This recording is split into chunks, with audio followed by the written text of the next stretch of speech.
Olá, irmãos e irmãs da paz do bom Deus, sejam muito bem-vindos para mais um momento de oração, mais um momento de meditação, mais uma oportunidade de estarmos de fato unidos e reunidos para contemplar as palavras do Senhor, hoje num dia em particular, especial, onde nós comemoramos, rememoramos a vida de São Domingos de Gusmão, a memória verdadeiramente exemplar deste santo, e que assim nós possamos, junto com ele, contemplar as palavras do Senhor e fazer com que essas palavras venham semear nossos corações e nos tornar cada vez mais santos. Estamos reunidos em nome do Pai, do Filho e do Espírito Santo. Amém. Oração de Santa Madre Teresa de Jesus ao Espírito Santo.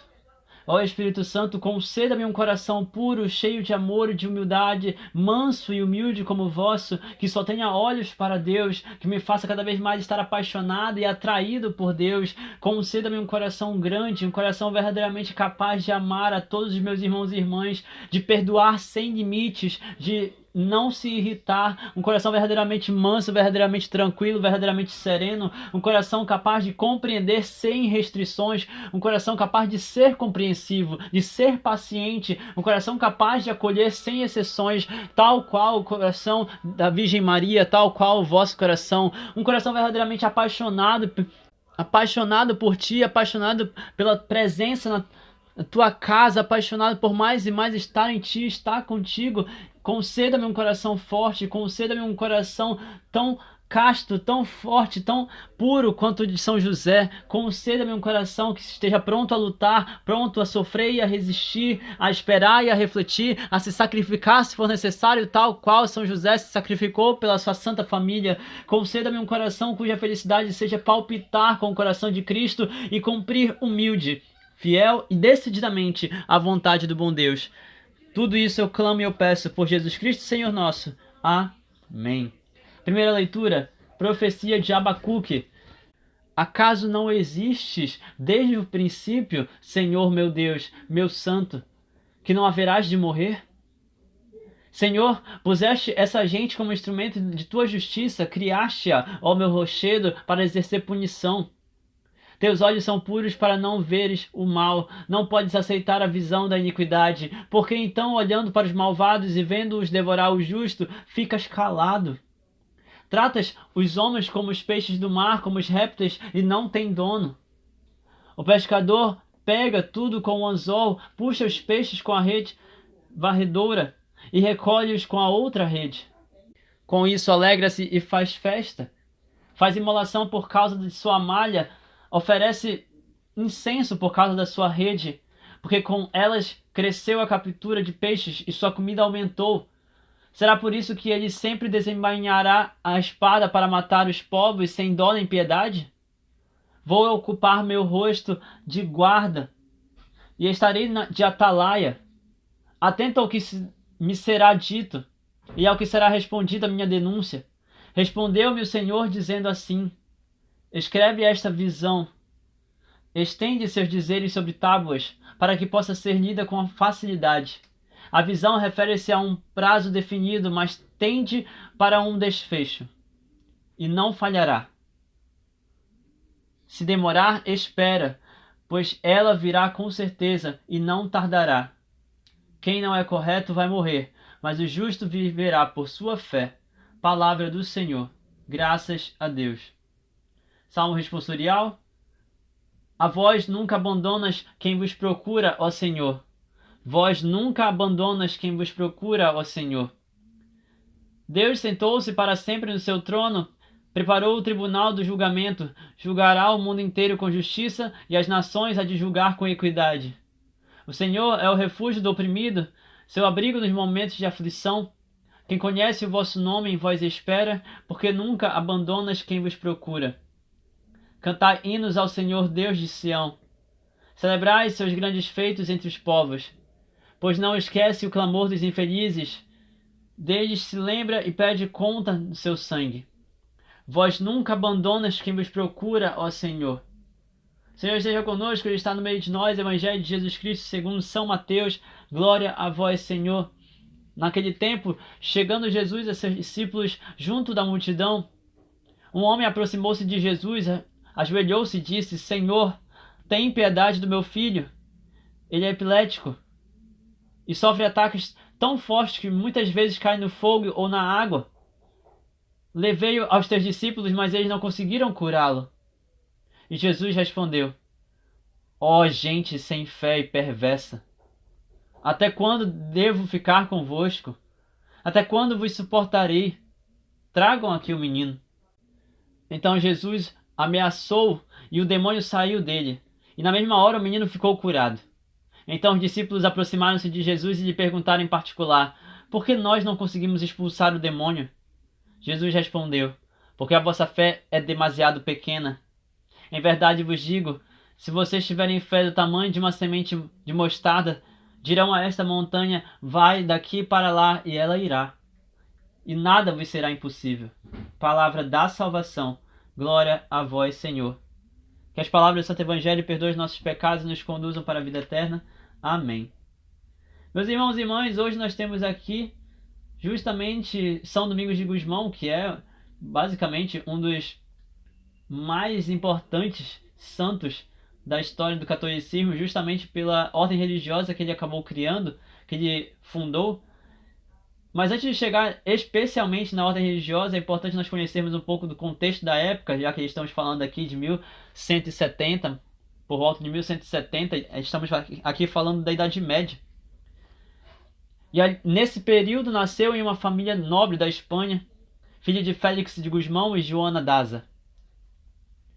Destacou-se desde cedo pelo amor aos estudos e grande compaixão pelos pobres, chegando a vender seus próprios livros para comprar comida para os famintos. E aqui percebem, meus irmãos e irmãs, algo que eu acho muito interessante e muito importante de ser comentado. E que talvez esteja sendo pouco comentado hoje em dia, nas igrejas pelo menos, né? Eu vejo pouco, eu vejo que não comentam muito isso, principalmente em relação à catequese, ao ambiente catequético. Na infância, nós conseguimos identificar a vocação de uma criança. E quando eu digo vocação, eu não estou falando da vocação definitiva da vida dessa criança, eu estou falando da vocação ministerial dela. Ou seja, qual ministério ela está sendo chamada por Deus a exercer. Na infância e adolescência, você consegue identificar com facilidade, você consegue demonstrar com facilidade, ou melhor, as crianças e adolescentes conseguem demonstrar com facilidade qual é o ministério delas, qual é o chamado de Deus para elas. E nesse sentido, por que existe essa possibilidade de identificar na infância e na adolescência? Justamente por causa dos sinais que a criança dá, dos sinais de interesse que a criança ou adolescente dá. E às vezes, é verdade, vai acontecer situações onde Deus já está preparando a criança, mesmo que ela não queira, Deus está preparando a criança. Foi o meu caso, por exemplo, eu não queria estudar música, queria ser jogador de futebol, e Deus me chamou para estudar música e acabei me tornando músico. E hoje em dia eu sou ministro de música. Então, em diversas situações existem casos e casos, mas é interessante pensar que na maioria das vezes Deus já vai direcionando, já vai apresentando o ministério da criança desde cedo, ela já está sendo preparada e apresentando sinais. E ali, se soubermos como identificar, saberemos como direcionar melhor a criança. Uma criança que talvez tenha uma facilidade com cálculos, uma criança que talvez tenha facilidade de resolver situações, uma criança que talvez seja muito influente, um adolescente que talvez seja muito influente, que consiga liderar com facilidade, tudo isso vai ser apresentado, talvez uma criança, adolescente que tenha interesse por instrumentos musicais, tudo isso é apresentado. E nós precisamos estar atentos diante de nossos irmãos e irmãs, filhos e filhas, sobrinhos e sobrinhas, primos e primas, precisamos estar atentos para saber onde apoiar melhor, onde incentivar melhor e influenciar bem as crianças e adolescentes à nossa volta. Por que eu digo isso? Porque São Domingos de Gusmão, desde cedo, ele se destacou pelo amor aos estudos. E isso com facilidade poderia se dizer que amar os estudos poderia ser algo para professor, para magistério, poderia ser algo para direito, quem sabe. Poderia ser alguém ligado justamente ao lado das ciências humanas, enfim. Ele tinha um amor pelos estudos e grande compaixão pelos pobres. Só que os sinais que estão além dos estudos refletem em mais do que isso, não é mesmo? Ele tinha uma compaixão pelos pobres, ele chegou a vender os próprios livros para comprar comida para os famintos. Sendo assim, ele tem um dom para a caridade, ele tem um chamado caridoso muito forte. Dessa maneira, você identifica que ele tem um amor pelos estudos, grande compaixão pelos pobres. Para qual direção ele está sendo chamado? Deus já estava dando sinais de que ele queria um sacerdote. Vocês conseguem perceber isso? Deus já estava dando sinais de que ele queria um sacerdote. Não demorou muito, meus irmãos e irmãs. Ele foi ordenado padre. E anos depois, cônego da Catedral de Osma, na Espanha. Viveu também por algum tempo, de certa maneira, depois de ser esse cônego, viveu por algum tempo viajando para o sul da França com o bispo Diego, deparou-se com a heresia dos cátaros ou albigenses naquele período, naquela época, que estava sendo muito forte e que estava dando início a uma luta constante da Santa Igreja contra as heresias, porque as ideias confusas dessas heresias estavam desviando muitos católicos, muitos fiéis. E aí, percebendo toda essa situação, São Domingos de Gusmão, ele percebeu que havia uma necessidade enorme de educar novos sacerdotes, educar seminaristas, educar os jovens, para que soubessem não apenas daquilo que era parte da doutrina católica, mas que soubessem também como denunciar e como lutar, como argumentar contra essas heresias. Isso também é um carisma, meus irmãos e irmãs, isso também é parte de um carisma, e o Senhor está nos mostrando que justamente esse carisma nasceu, era nascente, ou seja, estava aflorando no coração de São Domingos de Gusmão. Foi ali que ele foi inspirado, pela tradição relata que ele recebeu a visita de Nossa Senhora como uma devoção forte para a difusão também do Santo Rosário, e assim uma arma espiritual para a conversão, e junto disso ele percebeu que a pregação precisava ser acompanhada de um testemunho autêntico de pobreza evangélica e profunda sabedoria. Ou seja, a pregação da palavra de Deus, aquilo que era falado, precisava se aproximar também de um testemunho vivo, próximo daquilo que Jesus viveu. Testemunho de pobreza autêntica, uma pobreza evangélica, uma pobreza que foi falada nos evangelhos por Jesus. Uma profunda sabedoria, né? O clamar o Espírito Santo para que ele conceda sabedoria constantemente. E diante de tudo isso, diante de toda essa visão, diante de tudo aquilo que acontecia ao seu redor, em 1215 ele fundou, com permissão da Santa Igreja, ele funda a Ordem dos Frades Pregadores, a ordem dos irmãos que buscam a pregação da palavra para focar literalmente na pregação e no ensino da Sagrada Escritura e da doutrina católica. A ordem recebeu a aprovação definitiva do Papa Honório III em 1217. Direcionou os seus frades para as cidades universitárias, unindo a piedade à ciência teológica. Olha só, meus irmãos e irmãs, como é interessante pensar que o conhecimento está atrelado àquilo que é religioso. A ciência está atrelada àquilo que é religioso. As universidades estão ligadas ao conhecimento, à pesquisa e ao desenvolvimento da sabedoria, da inteligência e do conhecimento sendo produzido constantemente, mais e mais pesquisado para a filosofia, para várias e várias áreas do conhecimento. Isso é a força de uma religião que não está distante da ciência e que era muito bem apoiada pelos seus sacerdotes, pela Santa Igreja nesse sentido.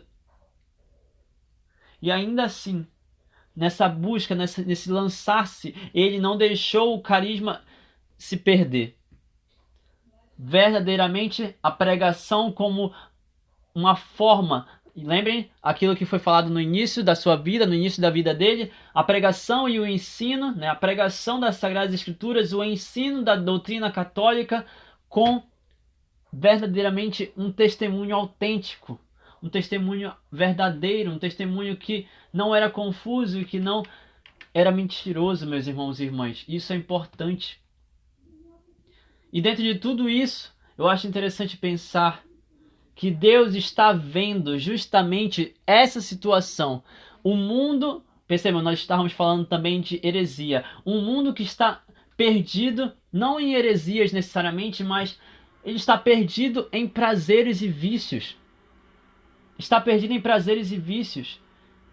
Abacuque está clamando ao Senhor, dizendo: Senhor, puseste essa gente como instrumento da tua justiça. Criaste esse povo, ó meu rochedo, tu criaste esse povo e agora está exercendo punição sobre eles. Teus olhos são puros para não ver o mal e não podes aceitar a visão da iniquidade. Porque então, olhando para os malvados e vendo-os devorar o justo, ficas calado. Aqui, meus irmãos e irmãs, é onde eu quero entrar, justamente para nos relacionar, né, para nós relacionarmos com a história de São Domingos de Gusmão. São Domingos, ele percebe que existe uma necessidade de testemunhar com a própria vida, de forma genuína e autêntica. Testemunhar, pregar a pobreza evangélica, as sagradas escrituras, ensinar a doutrina católica, mas também a necessidade de uma visão, de algo que possa verdadeiramente fazer com que Deus olhe para nós com ainda maior deleite, com ainda maior prazer. Como assim, Daniel? Como assim, irmão? Quanto menor é o pecado em nós, quanto mais e mais nós buscamos a santidade, quanto mais mergulhamos naquilo que é puro, quanto mais nos afastamos daquilo que é iníquo, da iniquidade, mais e mais Deus se alegra conosco, mais e mais Deus se aproxima de nós. Quanto mais santos nós formos, mais e mais nós verdadeiramente revelaremos o Cristo. Quanto mais fé nós tivermos, mais e mais Deus vai estar apraziado de nós, ou seja, vai ter prazer para conosco. O problema é que a nossa sociedade hoje em dia, eu já venho falando sobre isso em alguns dias, em algumas meditações, a nossa sociedade, nosso mundo está cheio de iniquidade, cheio de pecado, cheio de atitudes que revelam uma falta de igualdade, uma falta de paz, uma falta de respeito completo. Como é que Deus vai manter paz se nós não queremos a paz? Como é que Deus vai trazer uma verdadeira correção e vai aliviar nossos fardos, nossas dores, se nós somos a própria causa, os causadores dos problemas que nós temos? Como nós vamos conseguir mudar isso? Sendo verdadeiramente santos, testemunhando de forma autêntica a pobreza evangélica e as palavras de Jesus que foram pregadas, que possamos viver assim, obedientes, como foi justamente esse carisma que nasceu dentro do coração de São Domingos de Gusmão. Meus irmãos e irmãs, eu estou falando que o pecado leva à morte. O Senhor fala para nós que o salário do pecado é a morte. Versículo 4, aqui no capítulo 2 da profecia de Abacuque. As palavras de Deus respondendo à oração de Abacuque: quem não é correto vai morrer, mas o justo viverá pela fé. Aquele que tem fé, aquele que verdadeiramente mergulha e busca aumentar a sua fé, aquele que busca viver de forma justa, de forma autêntica, pregando o evangelho com a sua própria vida, testemunhando o Cristo com a sua própria vida, este viverá eternamente. É sobre isso, meus irmãos e irmãs. Para aqueles que verdadeiramente buscam Cristo, para aqueles que verdadeiramente buscam a Deus, para aqueles que desejam mais e mais no Senhor, para aqueles que sonham com o céu e buscam viver verdadeiramente o céu na terra, o céu em suas vidas, estes podem ser considerados justos. E esses justos vivem pela fé, e se vivem pela fé, viverão verdadeiramente a vida eterna, receberão a vida eterna. E nós precisamos viver e entender isso, porque do contrário, nós vamos continuar na iniquidade, no pecado, e o nosso mundo vai continuar assim, sem paz, em meio a guerras, em meio a destruição. Porque para todo lugar que nós olhamos, só há morte, destruição, pecado verdadeiramente. Não existe mais ordem. Tudo é libertinagem, não existe mais liberdade. Não existe mais o certo e o errado, porque as pessoas amam o que é errado e ignoram aquilo que é certo. Não existe mais um conceito definitivo. Na verdade existe, só que as pessoas não querem aceitar.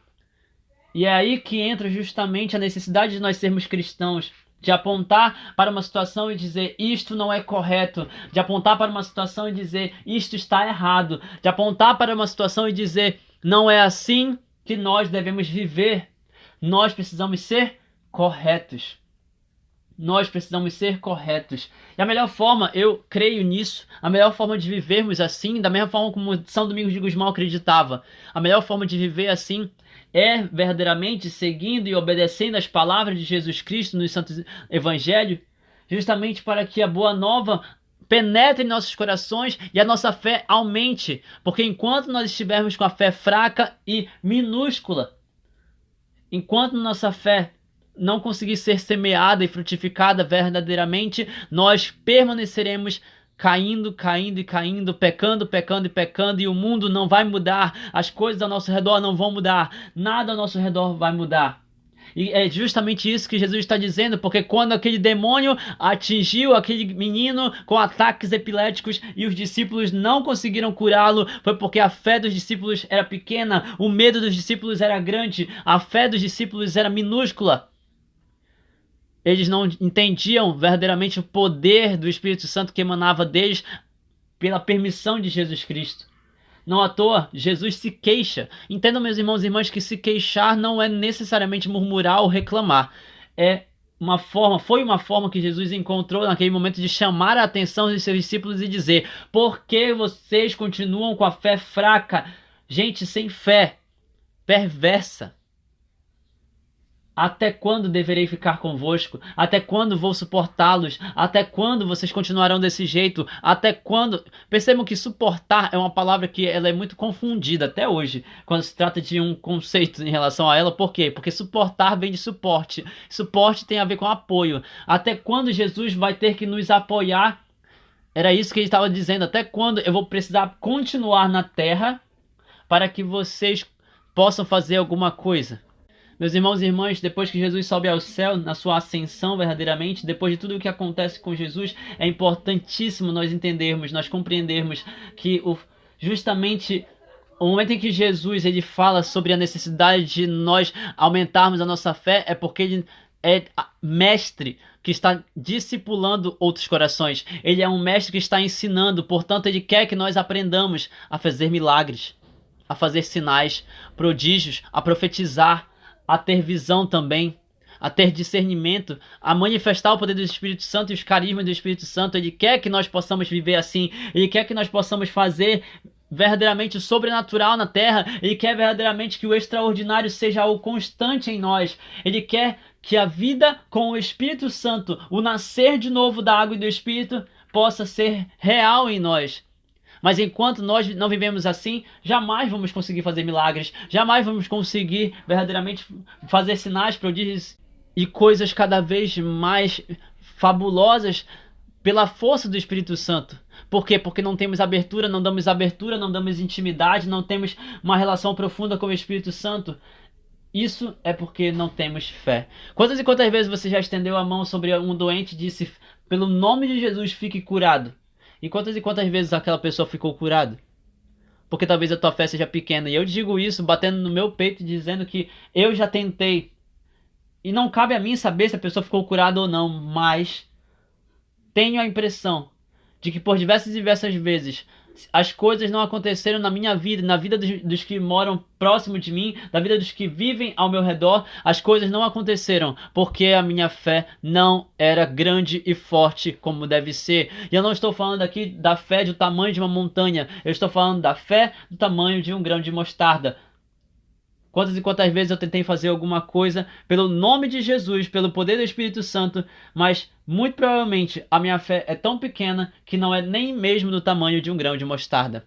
Quantas e quantas vezes você também passou por isso? Significa dizer, meus irmãos e irmãs, que enquanto nós não testemunharmos com a nossa vida de forma autêntica, enquanto nós não pregarmos a palavra de forma autêntica, enquanto nós não vivermos a palavra de forma autêntica, nós continuaremos sem conseguir afastar os demônios, sem conseguir afastar as tentações, sem conseguir de fato vencer o pecado. Enquanto nós permanecermos pecadores, enquanto nós não buscarmos a santidade, continuaremos caindo. E nada vai ser possível para nós. Nada vai ser possível, porque nossa fé é fraca. Mas a partir do momento que a nossa fé começar a crescer, e a partir do momento, como diz Jesus, a partir do momento que nós tivermos uma fé do tamanho de uma semente de mostarda, poderemos dizer para qualquer montanha, para qualquer pedra à nossa frente: sai daqui e vai para ali. E nada será impossível para nós. Nada será impossível, porque pelo nome de Jesus, o poder do Espírito Santo emanando em nós, e pela força que vem do alto, com a permissão de Deus, nós poderemos fazer o possível e o impossível também. Como o próprio Jesus disse: eu os enviarei, eu vos enviarei e vocês farão obras maiores do que as minhas. E nós precisamos querer isso também, desejar isso também, da mesma forma como os santos desejaram, da mesma forma como São Domingos de Gusmão desejou.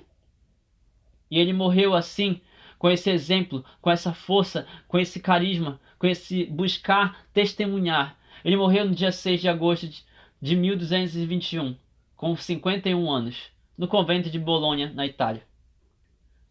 Assim, meus irmãos e irmãs, encerramos essa meditação e eu te convido a clamar ao Senhor, te convido a louvar o Senhor, a adorar o Senhor, te convido a clamar e pedir ao Senhor.